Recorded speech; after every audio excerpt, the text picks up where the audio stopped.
Oh, ayan yung aming agahan, guys. Rice dumplings. May palaman na baboy, salted egg, Chinese sausage.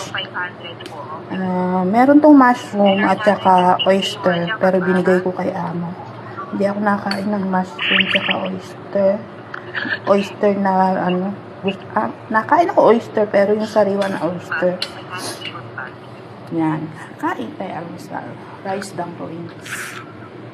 Ayan, nag-ulam na ako ng rice dumpling kasi marami po kaming Wag mo nang balikan si Lily kasi yan, ito naman po account ko ang yan kasi aking sticky. May dala yung pang tray.